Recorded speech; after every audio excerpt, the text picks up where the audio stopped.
Live présente À l'écoute des détails, le podcast. Je suis un petit peu terrorisée par le lendemain, en me disant que tout peut s'arrêter. Bonjour à tous, bienvenue dans À l'écoute des détails. Aujourd'hui, on va parler courage, on va parler résilience, on va parler sportivité. Notre invité a vécu des épreuves au sens propre comme au figuré, et ces détails sont aussi brillants que son sourire. On reçoit aujourd'hui Anne-Sophie Santis. Bonjour Anne-Sophie. Bonjour Thomas. Comment vas-tu ? Je vais très bien, merci beaucoup. Je suis très contente d'être là. Eh bien, moi aussi, je suis très contente de t'avoir avec nous dans À l'écoute des détails, le podcast des amoureux des détails. On va tenter de rentrer dans tes détails. Et il y en a beaucoup. Des détails qui ont commencé par une épreuve. Cette épreuve, tu l'as eue... alors, tu m'arrêtes si je suis pas bon dans la bio, mais tu l'as eue à l'âge de 20 ans. Une maladie dégénérative du nerf optique qui t'a rendu aveugle. Complètement. Alors, je suis née déjà, je voyais mal. Je suis née avec une pathologie congénitale qu'on appelle une cataracte congénitale. Donc, c'est le cristallin qui se trouble et qui empêche la vue. Et donc, j'ai été opérée bébé. Et de 0 à l'âge de 20 ans, je voyais mal, mais je voyais. Je voyais le visage de mes frères et sœurs. J'arrivais à regarder la télé. Je n'avais pas besoin de canne pour me déplacer.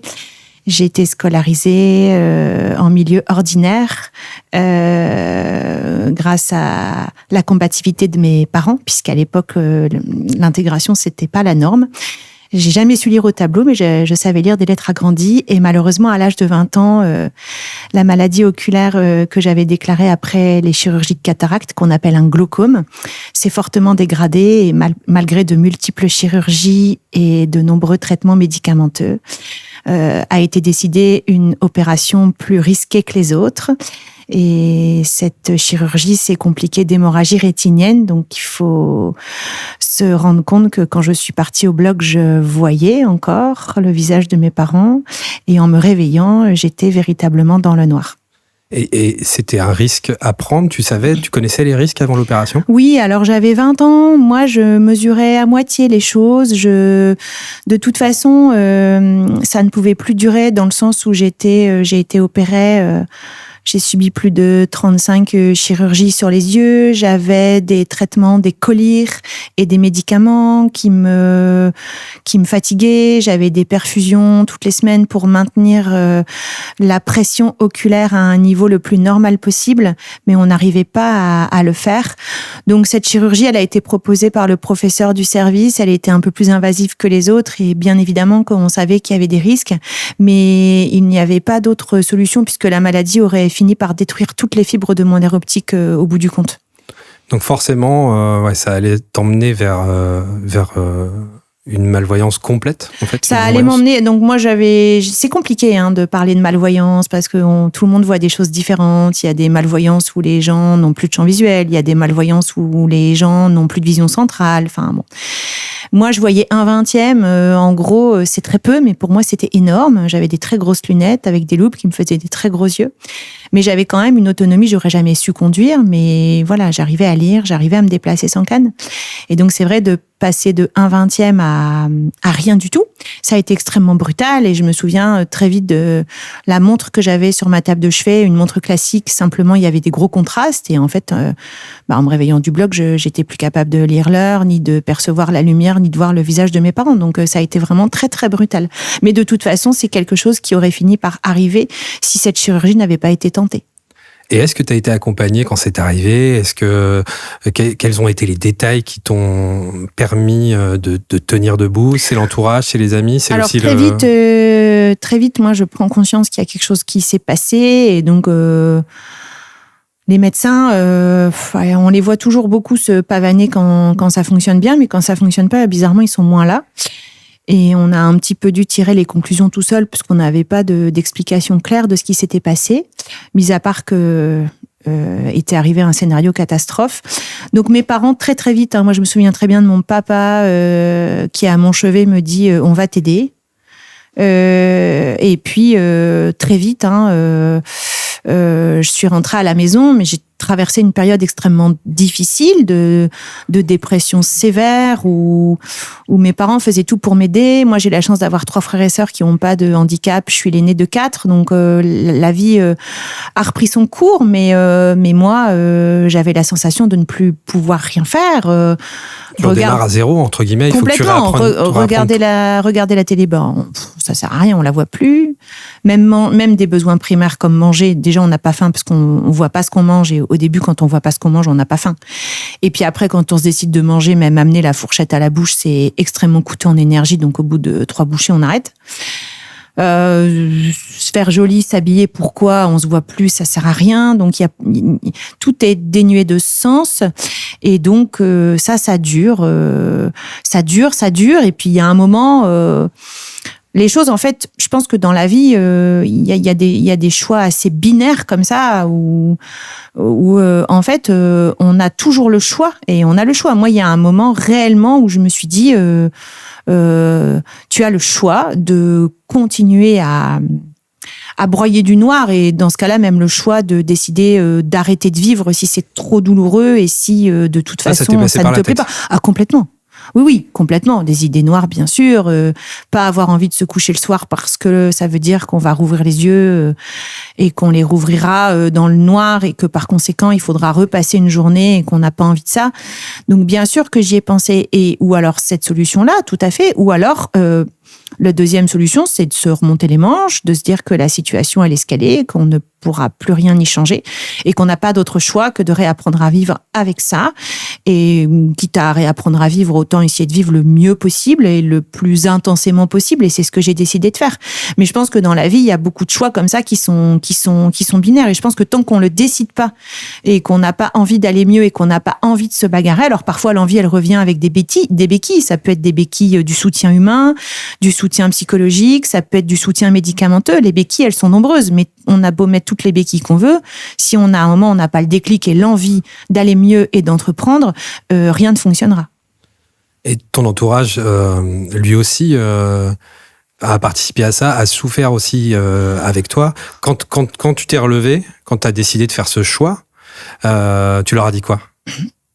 Est-ce que tu as verbalisé ça, tu vois ? Ouais, je leur ai dit que j'allais arrêter d'être casse-pied, et que j'avais envie, mon projet de vie. Moi, j'avais démarré mes études de kinésithérapie dans une école spécialisée quand c'est arrivé. Donc, à l'époque, j'avais 20 ans. Mon projet de vie, c'était reprendre mes études et devenir kiné. C'était un de mes rêves.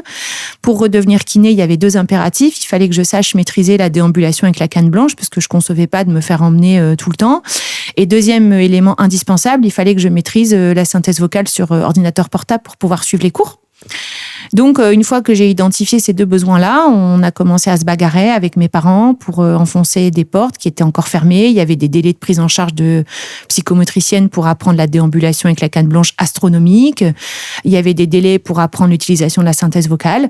Mais voilà, on s'est bagarré, et j'ai réussi à reprendre mes études de kiné avec ces 2 bagages-là, alors que j'avais perdu la vue moins d'1 an avant. Donc, c'était plutôt pas mal. Après, j'ai été énormément accompagnée par mes parents, par mes frères et sœurs, par mes amis. J'ai notamment pu reprendre mes études de kiné à Paris, et j'ai une amie qui est venue habiter avec moi dans l'appartement que j'avais pour me soulager de tout le quotidien, pour que je puisse me consacrer qu'aux cours.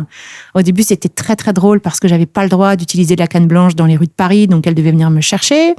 Ensuite, j'ai eu le droit de l'utiliser, mais il fallait qu'elle me suive pour agir en cas de problème. Le droit, c'est-à-dire que tu ne pouvais pas utiliser la canne. C'est-à-dire que c'était pas sécure. La psychomotricienne, on n'apprend pas à se servir d'une canne blanche comme ça. C'est pas d'un claquement de doigts. Il y a des techniques d'utilisation de canne blanche. Ouais. Il faut savoir identifier des carrefours pour traverser. Il faut savoir identifier les marches du métro. Il faut savoir mémoriser les couloirs du métro sans se reposer sur les panneaux pour pas se tromper.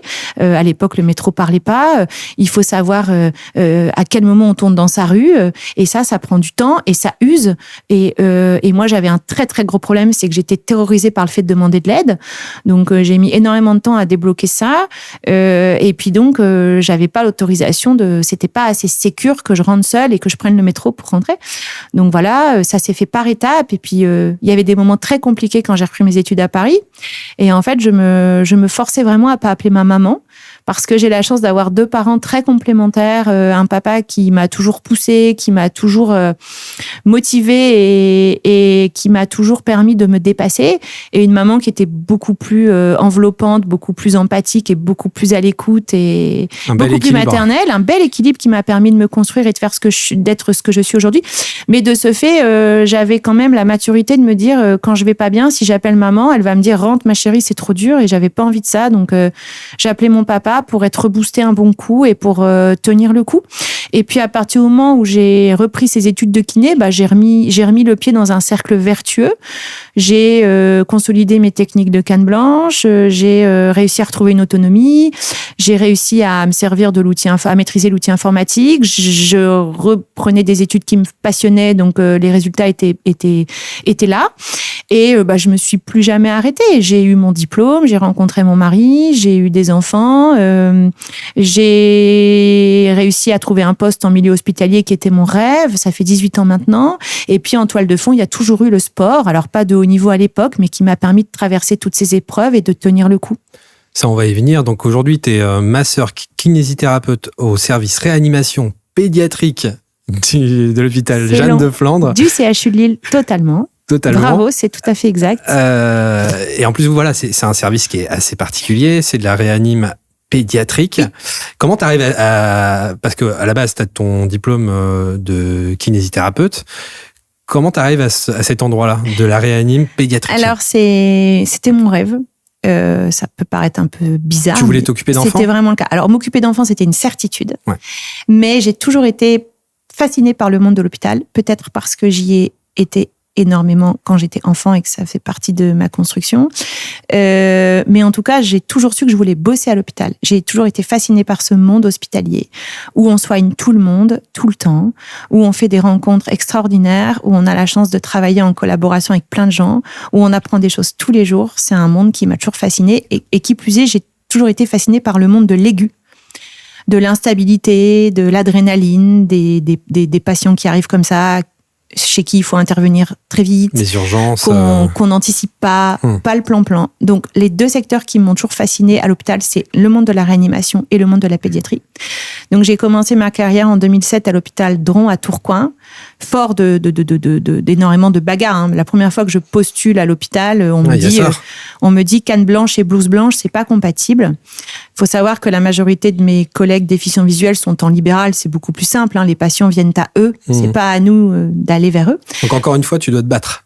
Ah, mais plus que ça. C'est-à-dire que j'enfonce des portes qui sont verrouillées. On décide de me donner ma chance à Tourcoing, mais je sens très vite qu'on me regarde, qu'on attend que je me plante, qu'on n'a pas confiance en moi. J'arrive à convaincre, ça se passe bien. Je fais 8 ans à Tourcoing. Je mute à Roubaix, hôpital plus grand, gros service de pédiatrie, et on me propose la réanimation adulte. Je remets tout par terre, je recommence. Et puis, au bout de 3 ans à Roubaix, on me propose un poste en réanimation pédiatrique à Jeanne de Flandre. Et là, c'est le Graal, c'est un rêve. Donc, je postule. Et là, contrairement à des postulants valides, moi, j'ai droit à une SMALA devant moi qui m'épie, qui me pose 15 milliards de questions. Mais comment vous faites pour faire ça? Mais comment vous faites pour faire ci? Puis pour rappeler aussi qu'il y a des enjeux qui sont assez importants en termes totalement, de responsabilité. Mais ça, mais totalement. Mais des choses, on me titille sur des choses qui n'ont pas lieu d'être, en mode, mais comment vous avez trouvé le service? C'est grand.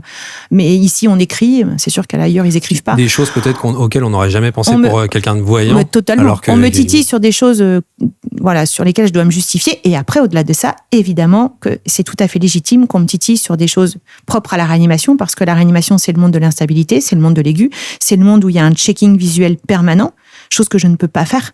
Donc ça, je le comprends. Mais j'explique, je rassure, on décide de me donner ma chance. Et puis pareil, je dois me remonter les manches, prouver, rassurer. Et en fait, les choses, pour finir, se sont faites assez naturellement.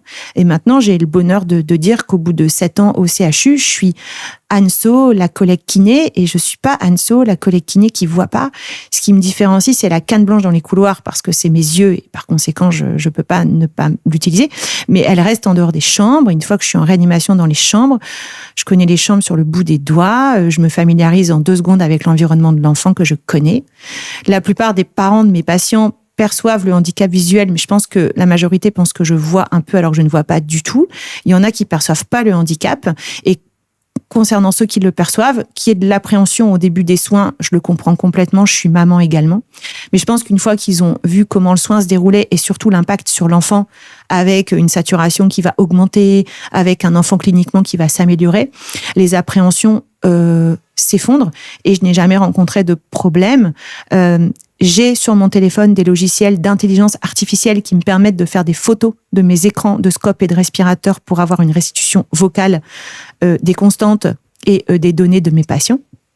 Et je pense tout de même que s'il se passe quoi que ce soit, on ne me fera aucun cadeau et que je me dois d'être irréprochable, parfaitement concentrée, et que s'il se passe quelque chose avec une de mes collègues valides, on dira que c'est la faute à pas de chance, mais s'il se passe quelque chose avec moi, le raccourci avec le handicap sera fait automatiquement. Ouais. Je me dois d'être hyper concentrée. Il semblerait que j'ai des facultés d'écoute à l'auscultation, à la visualisation de la clinique de mes patients et au drainage parce que je ressens plus les choses et parce que j'entends mieux. Quand je forme mes collègues à ausculter, maintenant elles se mettent à fermer les yeux comme moi parce qu'elles se rendent compte que les yeux ouverts, ça les dissipe. Forte, ouais. Et du coup, les choses, tout comme à la maison, dans mon rôle de maman, se font maintenant très naturellement. Il y a 95% des choses qui sont adaptables et pour le tout petit pourcentage qui ne l'est pas, il y a des yeux autour de moi, il y a des collègues, il y a les soignants. J'ai coutume de dire que souvent c'est d'une paire de yeux que j'ai besoin et pas d'un cerveau pour être sûr que les gens ne confondent pas. Et j'avoue, tout à l'heure, on est venus ensemble au studio et il y a des moments où je me disais, c'est pas possible, elle le voit. Souvent, j'avais des doutes, je me suis dit, bon, là, elle a vu, là, même moi, j'ai eu du mal, mais elle est parfait, assurance. Alors, j'ai vu 20 ans, donc ça m'aide, parce que je ne fais qu'aller remuer mes souvenirs tout le temps. Je me fais des images de tout le monde, je me fais des représentations visuelles tout le temps. J'ai appris à regarder les gens, et quand on me parle, je pose le regard, même si je ne perçois pas la personne. Ça, je pense que c'est lié au fait que j'ai vu. Ouais. Après, au-delà de ça, mon cerveau, j'ai l'impression qu'il voit tout le temps, même si ça se traduit pas par une vision. Donc, je pense pas au fait que je ne vois pas. Maintenant, c'est comme ça, c'est totalement intégré. C'est pas pour ça que je l'accepte, mais en tout cas, c'est comme ça. Et j'ai arrêté de chercher des explications et Tu t'es adapté une forme de victimisation. Ouais. J'en veux plus du tout et j'adapte sans cesse et je passe mon temps à chercher des solutions pour pallier et pour adapter, sachant que je suis persuadée que c'est à moi à m'adapter au monde des voyants plutôt que l'inverse. Je fais le choix de travailler en milieu ordinaire, c'est à moi d'apporter les solutions et c'est à moi de trouver les ressources et c'est à moi de faire le taf. Et tu as une base de réminiscence d'images avant tes 20 ans, mais comment ça se conjugue, par exemple, quand tu rencontres, tout à l'heure on s'est rencontrés pour la première fois, tu mets quand même, tu fabriques en toi un visage, mais non-stop. Tu je me ne fais comment? Que ça. Et bien souvent, je ne me trompe pas. C'est vrai, tu me vois comment, par exemple? Là, voilà, c'est blond, casse-gueule parce que non. Alors le grand, ça je sais, mais c'est parce que j'ai eu l'occasion d'être à côté de toi. Voilà, j'imagine quand même quelqu'un avec une certaine carrure, pas fluet en tout cas, je ne sais pas pourquoi. Plutôt brun, je ne sais pas pourquoi. Cheveux courts, je ne sais pas pourquoi. C'est des images que je me fais comme ça. J'imagine surtout un visage très sympathique et puis un regard assez doux. Ah vous nous direz. Sur... Voilà, mais c'est des choses que je me fais comme ça. C'est des choses qui m'arrivent. En tout cas, c'est naturel et puis souvent je me trompe pas dans le sens où je pense que le physique n'est que le reflet de l'âme et c'est très sympa ça de pas voir parce que ça me permet de vraiment ressentir la personne en elle-même et de pas être entre guillemets parasité par un physique. Tu penses que tu as des relations qui sont un peu plus profondes que le commun? Alors il y a beaucoup de choses. Je pense qu'elles sont plus profondes par mon vécu. Puis il n'y a pas le paraître. Qui m'offre une certaine empathie et une certaine maturité. Et il n'y a pas le paraître. Ouais. Et en fait, mais encore une fois, le paraître, moi, quelqu'un que je perçois assez sévère, assez rude, je vais l'imaginer avec des traits de visage assez durs, une certaine maigreur, une certaine dureté dans le visage. Souvent, il y a corrélation, mais des fois, c'est drôle parce que avec des copines, quand on parle de garçons, moi, il y a des mecs que je vais trouver très attirant avec beaucoup de charme et apparemment physiquement il casse pas trois pattes à un canard. Et inversement des copines qui vont trouver des mecs très beaux et qui moi ne vont pas du tout me faire vibrer. Et s'ils n'ont pas ce tempérament, ils vont pas dégager ce qui probablement. Et je ressens aussi très fort, ça c'est plus féminin, mais des nanas qui seraient un peu sûres d'elles et qui auraient confiance en elles et se trouveraient jolies et très assurées. Ça me casse aussi un petit peu le truc, même si je sens qu'elles sont jolies, mais ressentir leur assurance et ça leur enlève un petit peu de charme. Bah oui. Concrètement, dans ton rôle de quotidien à l'hôpital, t'interviens à quel moment chez l'enfant? Alors moi, j'interviens à tous les moments du séjour en réanimation. Ça peut être sur une entrée où les médecins n'arrivent pas à stabiliser un niveau de saturation, d'oxygénation dans le sang suffisant quand c'est une problématique respiratoire, donc obstructive liée à de l'encombrement, où là, on va être appelé très vite. Donc, je peux être appelée très vite à l'entrée de l'enfant. Je peux être appelée sur des enfants qui sont intubés, sédatés au long cours, où là, il faut qu'on y ait un entretien de l'appareil respiratoire parce que l'intubation est un corps étranger et on sait que ces enfants-là peuvent compliquer avec des troubles ventilatoires. J'interviens sur le sevrage aussi quand il faut enlever les tuyaux pour aider les enfants à se dégager. Donc, tu viens les manipuler à ce moment-là? Je viens véritablement leur faire des séances de kinésithérapie respiratoire, prendre contact avec les parents, prendre contact avec l'enfant, qu'il soit endormi ou réveillé, avec n'importe quel stade de ventilation. Je viens l'ausculter, je viens ensuite effectuer des manœuvres de kinésithérapie respiratoire pour l'aider à expulser des sécrétions de son appareil respiratoire. Et puis après, j'ai quand même des réalisations de gestes techniques comme des aspirations, où on doit venir en stérile introduire une sonde d'aspiration dans l'intubation de l'enfant. Donc des gestes assez techniques, mais très précis, qui ne me posent pas de problème parce que je ne fais que visualiser. Je sais où sont mes sondes, je sais où est mon aspi, je sais comment est foutue une intubation. J'ai la sensation d'avoir vraiment des yeux au bout des doigts et ça ne me pose pas de problème. Tu comprends la peur que peut avoir des parents? Totalement. Et quels sont tes mots pour les rassurer? Parce en fait, ils n'expriment pas vraiment. Alors moi, je suis maman aussi, donc ça, je le conçois, mais entièrement. Alors, je vous dis, il y a une partie des gens qui captent rien. Et je pense que la majorité des gens pensent que je vois mal, mais que je vois. Donc ça les rassure un peu. Enfin, ils sont convaincus que tout à fait. En fait, elle voit. Ouais, c'est ça. Ouais. Et après, pour certains qui poseraient des questions en mode vous avez un problème de vue, oui, j'en ai un effectivement, mais je relève pas trop. Et après, je leur laisse faire leur propre expérience et leur propre jugement. Ce qu'ils perçoivent très vite, c'est que mon œil, notamment gauche, n'a pas un aspect normal. Et c'est souvent les enfants, au-delà du fait, ils ne perçoivent pas forcément que je ne vois pas, mais ils perçoivent que mon œil droit est plutôt chouette parce que c'est donc mon œil droit c'est maintenant une prothèse et du coup il est parfaitement clean et mon œil gauche qui est mon œil est très malade et abîmé et donc les enfants perçoivent cette différence et pourquoi tu as un œil qui est plus blanc et les parents le voient aussi. Donc ça moi je leur réponds. Mais à côté de ça, il y a du questionnement. Mais une fois qu'on répond au questionnement, il n'y a pas de souci. Et concernant les parents, moi, je n'ai jamais eu de souci avec des parents en 18 ans de soins. Et je pense vraiment que si appréhension il y a, la façon dont se déroulent les soins fait tomber leurs appréhensions initiales. Ouais. Et t'as de l'humour par rapport à ça ? C'est pour détendre un peu les gens qui ont des craintes, une petite blague. Oui, totalement. Mais ça, de l'humour, l'autodérision, j'en manque pas. Des blagues sur le handicap, j'en manque pas. Et de la même façon, je manque pas de blagues. Et en même temps, j'utilise du vocabulaire, genre j'ai regardé un film.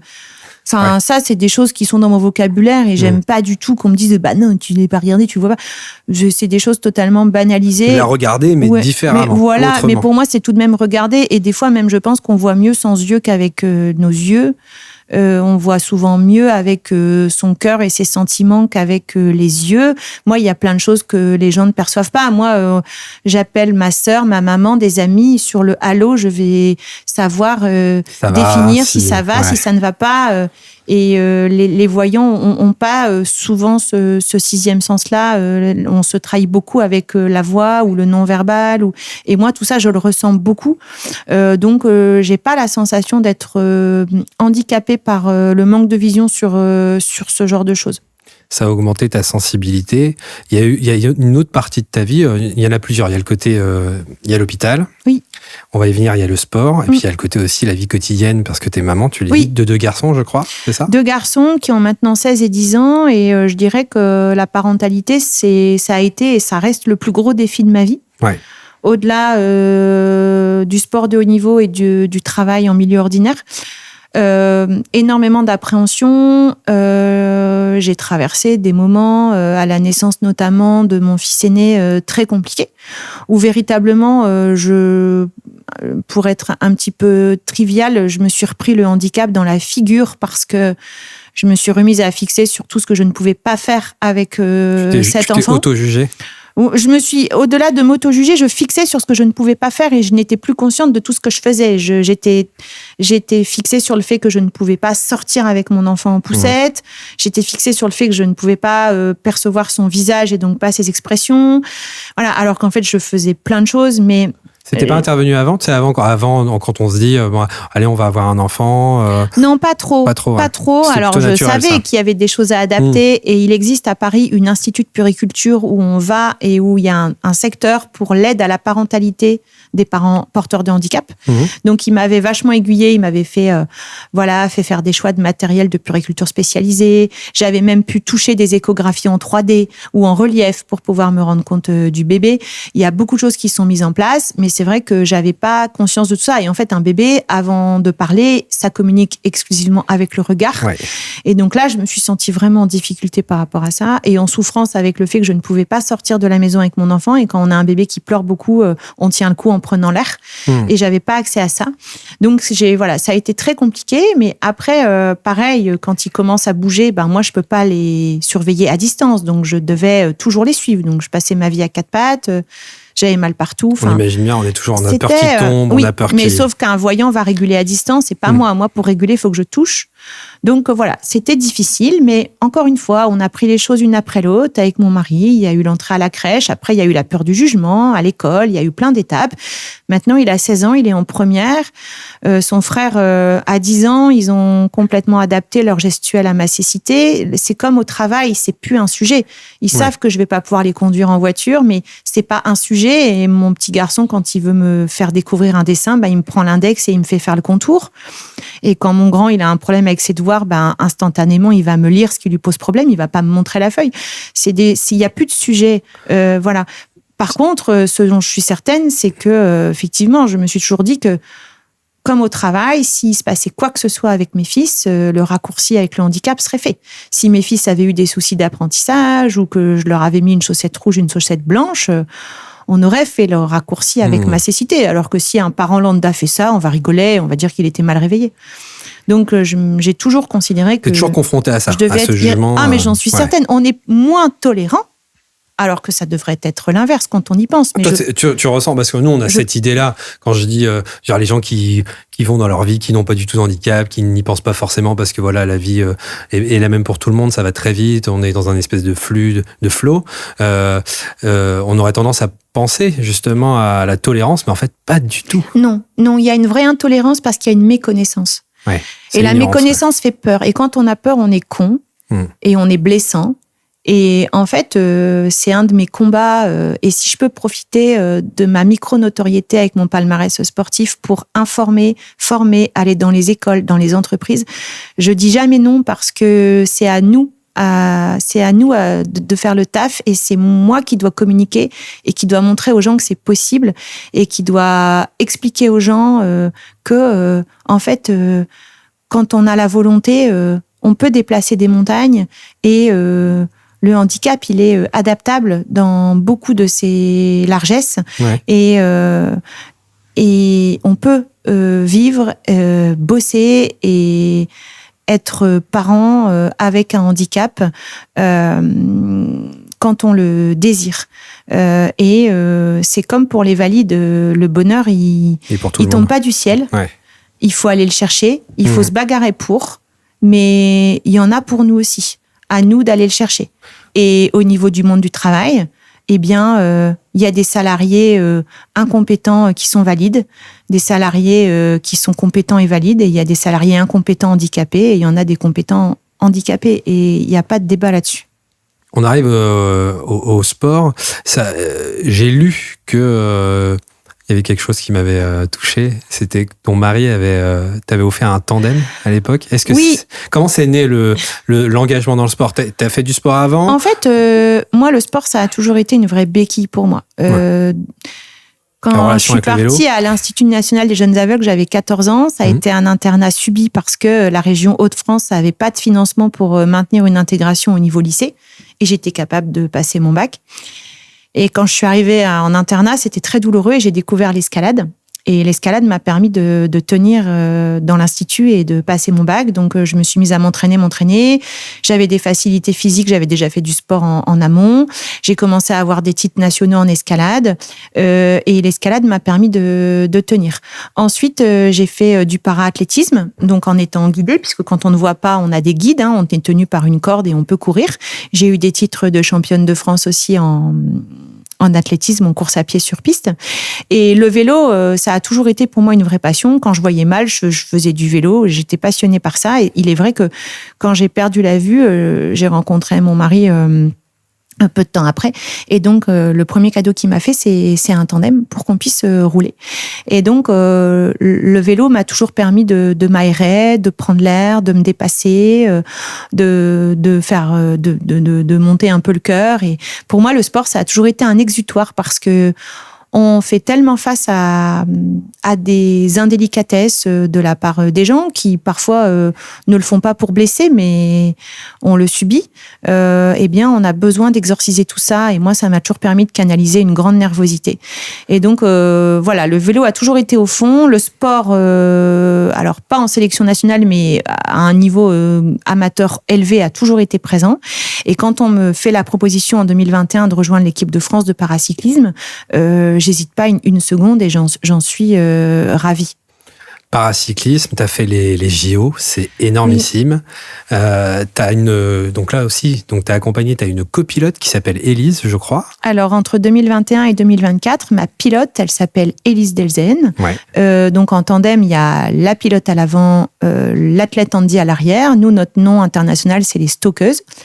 On fait notre première médaille mondiale sur piste en octobre 2022 en France. Et donc là, tout démarre puisque derrière, en 2023, on nous déroule le tapis rouge avec une reconnaissance sportive de haut niveau élite, avec du coup le ministère des Sports qui met de l'argent pour nous détacher pour qu'on s'entraîne plus, avec du coup création d'un staff autour de nous, avec de la préparation mentale, de la préparation physique, un nutritionniste, ça devient pro. Et donc on réitère l'exploit en 2023, ce qui nous permet de gagner notre sélection pour les Jeux paralympiques de 2024. Ça se passe quoi en toi à ce moment-là quand tu es sélectionnée pour les JO? Quand je suis sélectionnée, c'était l'objectif affiché au démarrage, donc c'est une immense joie. Jusqu'au dernier moment, on doute, même si on sait qu'on a rempli les critères, on sait que les sélections aux Jeux sont parfois un peu nébuleuses. Et donc, quand j'ai le coup de fil du sélectionneur, là, c'est la joie. Après, j'y allais pas pour cueillir des fraises, donc il fallait redoubler d'efforts et continuer à s'entraîner. Mais je savais que j'allais vivre un truc exceptionnel. J'ai l'impression que dans ta vie, à chaque fois, tu dois te battre. Et finalement, plus tu avances et plus ça devient un engagement. Ça veut dire qu'à chaque fois, il y a un projet qui vient et tu dois encore te battre. Et finalement, tu as pris cette... c'est comme une habitude, tu vois. C'est comme... tu cherches ça peut-être même. Probablement que je cherche ça. Je sais pas pourquoi. Parce que je suis un petit peu terrorisée par le lendemain. Ouais. En me disant que tout peut s'arrêter.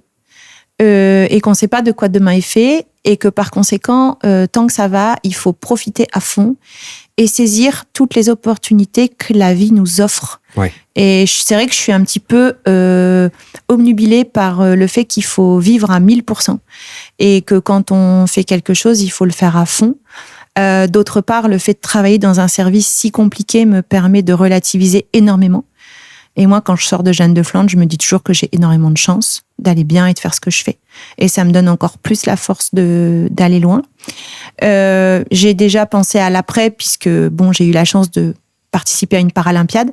Là, le projet avec ma nouvelle pilote, c'est d'essayer d'aller jusqu'en 2028. Mais après 2028, s'il y a 2028, j'arrêterai ma carrière sportive. Et j'ai déjà pensé... Ça, c'est déjà planifié? J'ai déjà pensé à l'après. Voilà, je souhaite vraiment me réinvestir à fond dans mon travail qui me passionne. J'ai un master 2 en recherche qui va me permettre de pouvoir faire de la recherche en kinésithérapie. Je voudrais donner des cours de kiné et rendre l'appareil à l'école de kiné pour déficients visuels qui m'a formée à Paris. J'ai déjà plein de projets et c'est vrai que je pense que la vie est magnifique et que on n'a pas le temps de se plaindre et de se poser trop de questions. Et que rater ou des échecs, c'est pas trop grave. Il faut oser et ça fait partie de la vie. Avant de rentrer, avant de nous inviter chez toi, il y a un petit jeu à l'écoute des détails. C'est le petit jeu des détails. Je vais te poser quelques petites questions. Il n'y a pas de buzzer, il n'y a pas de mauvaise réponse. Tu vas devoir faire un choix à chaque fois. Est-ce que tu es prête? Je suis prête. Si je te dis silence ou musique? Musique. Sprint ou endurance? Endurance. Rire ou chant? C'est dur, j'aime les deux. Tu peux choisir les deux. Je prends les deux, j'aime trop les deux. Odeur du café ou bruit de la pluie? Odeur du café. Corps ou esprit? Esprit. Main ou voix? Voix. Douceur ou détermination? Détermination. Guidon ou blouse blanche? Les deux. Préparation ou improvisation? Préparation. Mémoire des sons ou mémoire des gestes? Mémoire des sons. Courage ou patience? Courage. Transmission ou dépassement? Dépassement. On va s'installer chez toi. Tu nous invites. Tu vis dans un appartement ou une maison? Je vis dans une maison à Villeneuve-d'Ascq. On arrive chez toi. Oui. Est-ce qu'on retire nos chaussures? Non. Liberté totale. Liberté totale parce que j'ai un chien, un dalmatien, qui perd ses poils toute l'année et donc il y a des poils partout, c'est ça. Comment ça s'organise au quotidien chez toi? Parce que alors voilà, on capitalise quand même l'hôpital, le sport, les enfants. Oui.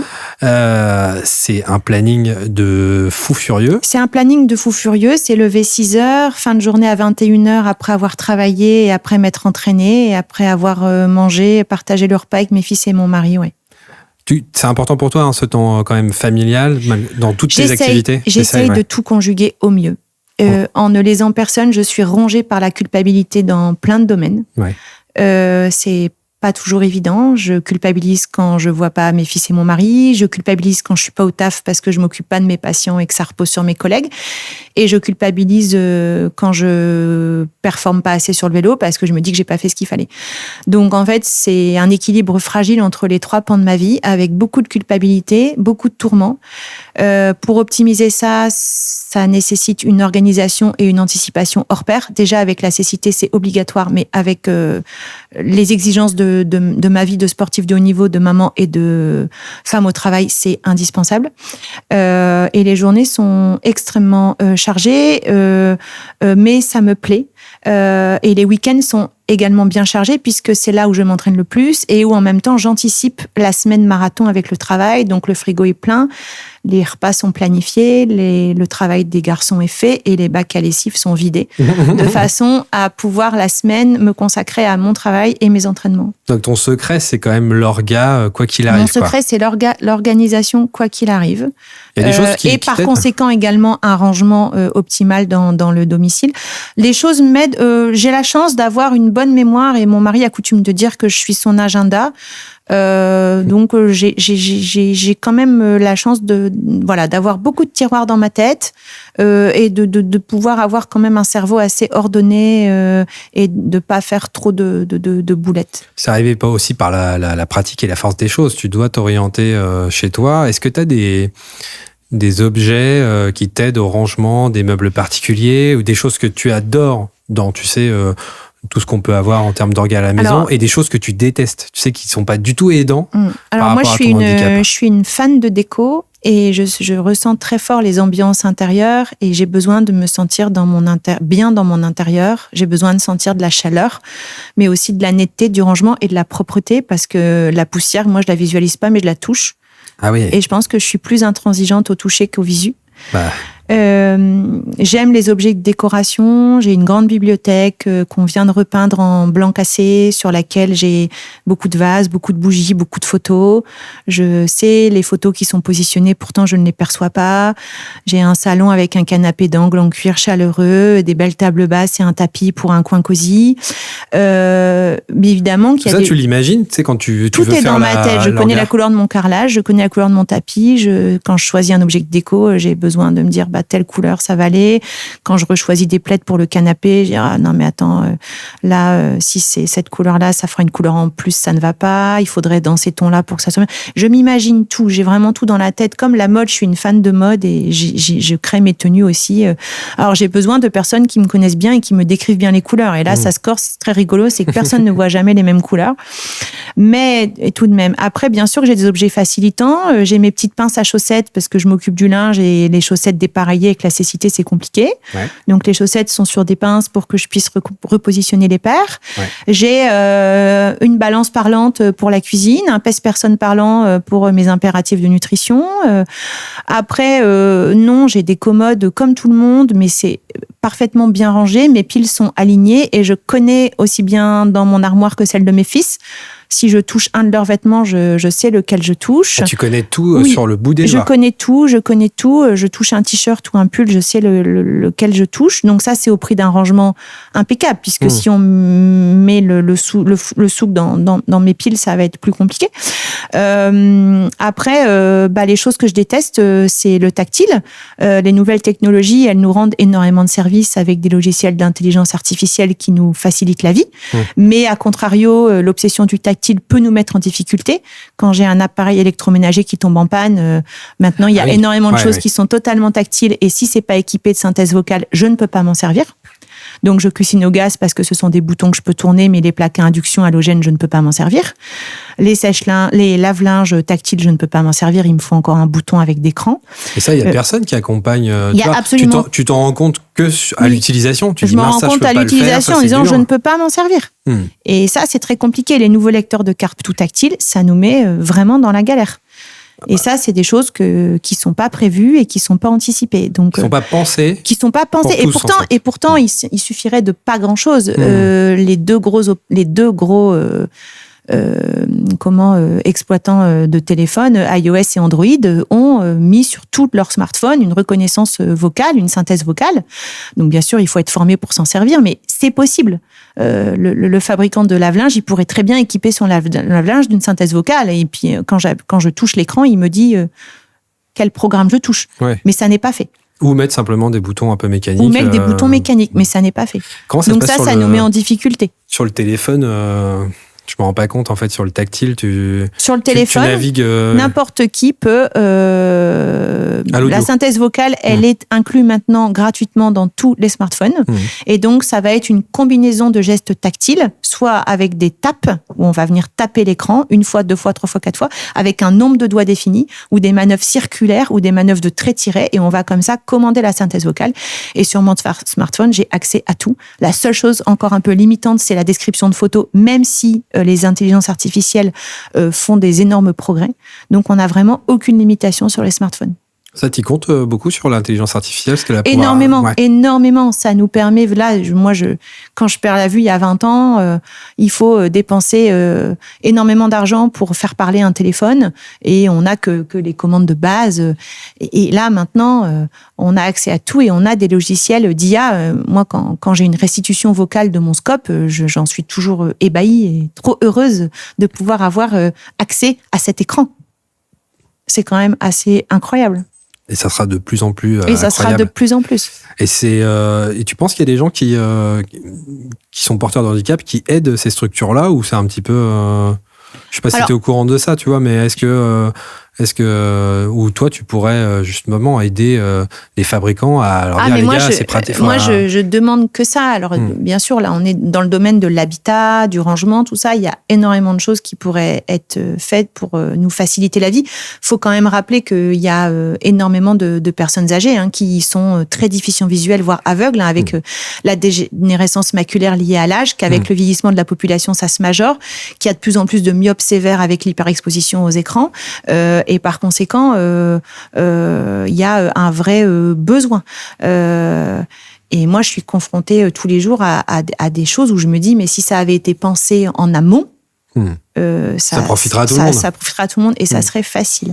Et puis le fait, tu vois, je pense, d'avoir des rubriques où on indique que ça a été aussi pensé par des malvoyants, par exemple. Tout à fait. Ça ouvrirait aussi le champ aux gens de se dire, ah oui, je ne pense pas qu'à moi qui... voilà. Mais complètement. Mais il y a d'autres personnes qui vivent d'autres vies, d'autres choses. Et complètement. Et sur les personnes âgées qui voient mal et qui sont chez elles, il y a vraiment, vraiment des choses à adapter et à mettre en place. Donc, il faut connaître, il faut se débrouiller, il faut aller se renseigner. Ce qui est sûr, c'est que personne viendra te chercher par la main et te dire ça existe, ça existe.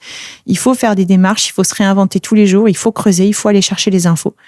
Il y a des choses qui peuvent vraiment être faites. La révolution, maintenant ça date, mais les imprimantes 3D à l'époque c'était une vraie révolution pour nous.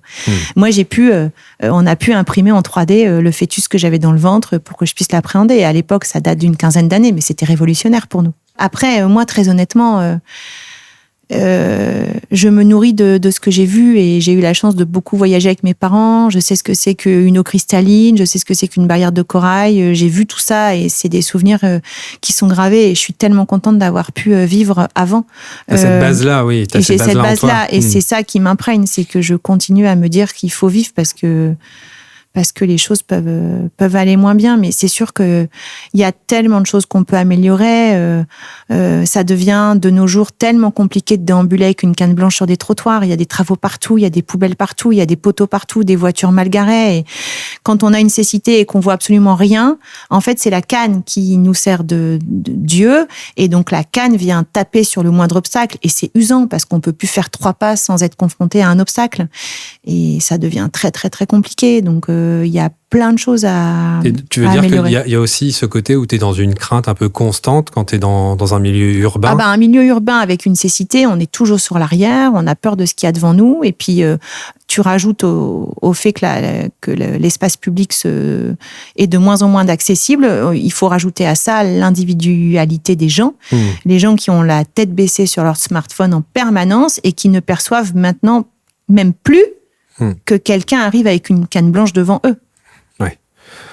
Il y a une forme d'égoïsme qui s'intensifie. Je ne sais pas si c'est de l'égoïsme. Je pense que c'est un renfermement, une dépendance au réseau, un renfermement sur soi, une défaillance de communication. Et Dieu sait si la com, c'est important. Moi, quand je fais des conférences en entreprise, je corrèle les valeurs du sport de haut niveau aux valeurs de l'entreprise. Et pour moi, la première valeur, c'est la com. Et je pense qu'il y a beaucoup de choses qui vont pas bien parce qu'on ne communique plus assez et c'est un vrai problème. Que ce soit dans la vie perso ou dans la vie pro, on n'est plus assez les uns avec les autres. Moi, quand on me dit maintenant que tout le monde mange, que même des fois des couples sont au resto avec leur smartphone, mais moi, si on me redonnait la vue 2 minutes, je pense que je serais effarée de ce que je verrais dans un resto. Alors qu'avant, quand je voyais, il n'y avait pas tout ça. Et apparemment, maintenant, c'est la norme de manger avec des potes et d'être sur son téléphone. Oui, de prendre en photo son plat, oui, c'est... Et moi, je le perçois. Alors, le pire, c'est que je le perçois, quand je parle à quelqu'un et que la personne a la tête baissée sur son... Je sens que la personne n'est pas à ce que je lui dis, je le sens très, très bien. Mais c'est vrai que... Ça, on le perçoit. Si tu vois, tout à l'heure, on discutait, à un moment, j'ai dû répondre pour un message professionnel, et j'étais gêné de le faire devant toi parce que je savais très bien que dans mon silence, je suis moins attentif, donc je le sens. Ouais. Et c'est vrai que, mais c'est vrai que je pense que c'est au détriment d'une bonne com. Et d'une bonne cohésion aussi, parce que du coup on n'entend pas ce que dit l'autre, on va pas forcément dans le même sens, on zappe des trucs. Les yeux sont happés en permanence par beaucoup de choses et par conséquent on se décentre et je pense que c'est un des gros problèmes aussi de beaucoup de mal-être. Anne-Sophie, je crois que ce podcast pourrait durer environ 3 semaines, voire plusieurs mois, tellement c'est trop bien, tellement on se sent bien, tellement on a envie de te poser beaucoup de questions. J'aime terminer le podcast toujours avec, tu sais, un détail qui est inspirant pour nos auditeurs. Est-ce que tu as un détail à nous transmettre? Alors ça peut être n'importe quoi, ça peut être une pratique, ça peut être une œuvre, donc soit un artiste, soit un livre, soit un film, soit quelque chose qui te touche et qui va peut-être donner un chemin curieux à nos auditeurs? C'est une bonne question. Tu as le temps de réfléchir. Moi, la musique, c'est très important pour moi. Je me ressource avec la musique.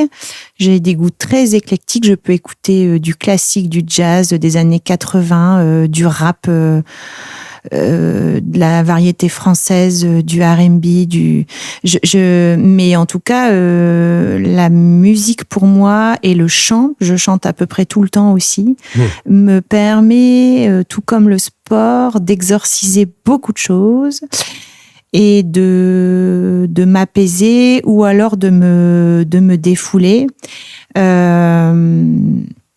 Donc, je pense que l'art, au sens large, moi, c'est la musique, mais ça peut être les films, la lecture, le théâtre, l'opéra, pratiquer d'un instrument, le chant.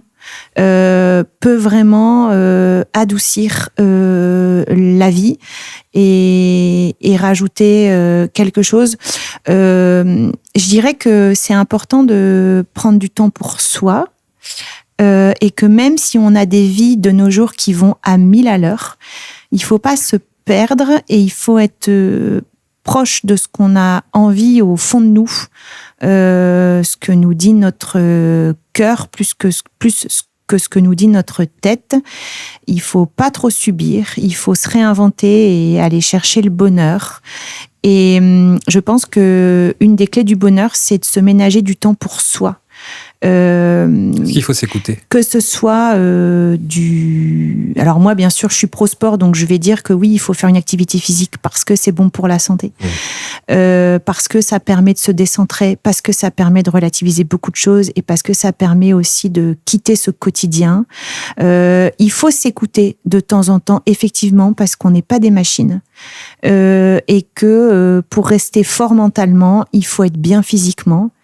Et pour être bien physiquement, il faut être serein aussi dans sa tête. Il faut être à l'écoute de ses besoins. Et je pense que il faut également avoir conscience que le quotidien, c'est un poison. La routine, tu veux dire? La routine et le quotidien, le poids de je me lève, je déjeune, je prends le métro, je suis dans le monde, je bosse, mes collègues me saoulent, mais je tiens le coup, je serre les dents, je sors, je m'occupe des gamins, je fais les devoirs, je fais la douche, je fais la bouffe, je suis crevée, je me couche. Et en fait, je pense que pour rester bienveillant, pour rester disponible pour les autres, il faut se prendre des soupapes et casser ce quotidien. Et ça peut être des trucs bêtes. Hein. Ça peut être 1 heure de footing le soir. Ça peut être pendant un week-end se faire un ciné en amoureux, appeler la babysitter pour se faire un resto. Je pense qu'il faut se provoquer des moments et se provoquer des souvenirs, que ce soit seul, à deux, en famille ou entre amis. Pour que la vie soit plus douce, il faut se provoquer des souvenirs et il faut vivre. Merci Anne-Sophie. Merci à vous. Ça va être un beau souvenir, ce podcast. Tu reviendras? Avec grand plaisir. Merci à vous d'avoir été à l'écoute des détails d'Anne-Sophie Santis. Vous retrouvez toutes nos inspirations sur 5.com et tous les détails de nos contenus sur 5+. À bientôt. À l'écoute des détails, le podcast à retrouver sur 5+.